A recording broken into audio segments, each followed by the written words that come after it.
that we have. I believe we are also joined by Manish Kumar. Manish, from the hero of this election. His coverage has been absolutely outstanding.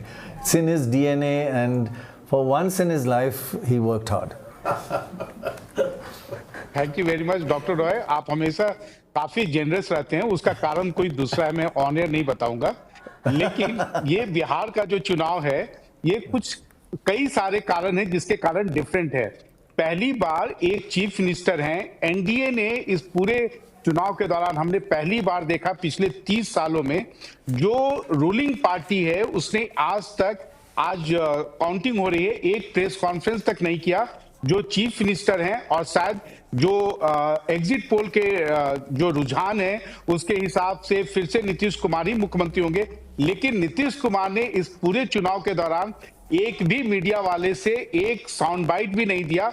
और interview कौन दे रहे थे? वो थे home minister Amit Shah. ये सब बिहार के चुनाव में कभी ऐसा नहीं हुआ, लेकिन बिहार के चुनाव में आज से पहले कभी भी चुनाव के दौरान महिला वोटरों के खाते में पैसे भी नहीं गए। ये पहला आप कह सकते हैं कि एनडीए के लिए सबसे महंगा चुनाव, करीब 30,000 करोड़ के आसपास जो है लोगों के खाते में पैसे गए। तो आप लेकिन उनका ये कहना है कि ये वन ऑफ था। हमने महाराष्ट्र, झारखंड और कर्नाटका से और मध्य प्रदेश से लेसन सीखा, जहां पर जो वादे किए गए उसके कारण जो स्टेट का फाइनेंस है वो काफी ज्यादा इंपैक्ट हुआ, एडवर्सली इंपैक्ट हुआ और उसके कारण डेवलपमेंट अफेक्टेड हुआ।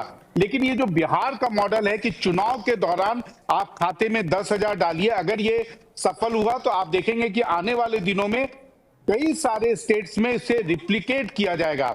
लेकिन सबसे बड़ी बात यह है कि 2015 और 2020 इन दोनों चुनाव में आप देखेंगे डॉक्टर रॉय, तो बिहार के बारे में जो एग्जिट पोल हुए, अधिकांश एग्जिट पोल जो है वो गलत साबित हुए, वो 15 में भी और 20 में भी।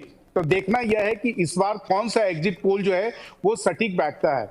निश्चित रूप से एनडीए के लोग जो हैं इस बात को लेके काफी ज्यादा रीएश्योर्ड हैं, आश्वस्त हैं, अपनी जीत को लेके थोड़े से कॉन्फिडेंट हैं कि महिलाओं के खाते में जो पैसा गया, उनका जो टर्नआउट रहा वो उनके लिए गेम चेंजर साबित हुआ। लेकिन उनके अंदर ये भी चिंता है कि जो फर्स्ट टाइम वोटर है उसका जो टर्नआउट बढ़ा है वो कहीं ना कहीं महागठबंधन के फेवर में गया है, और साथ ही साथ जो महागठबंधन के द्वारा वादे किए गए 30,000 रुपए उसने कहीं ना कहीं महिलाओं को एक डिलेमा में भी रखा।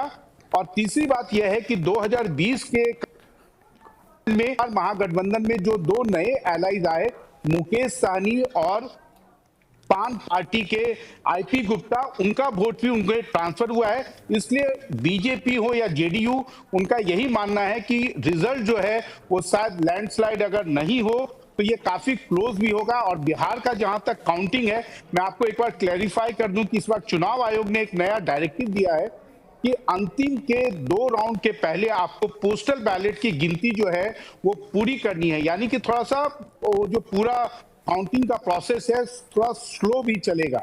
लेकिन देखना यह है कि आज चुनाव आयोग, क्योंकि महागठबंधन के नेता ने कई सारे चुनाव आयोग के ऊपर आरोप लगाए हैं, तो चुनाव आयोग आज दिन भर जो है मनीष, एक सॉरी टू इंटरप्ट यू।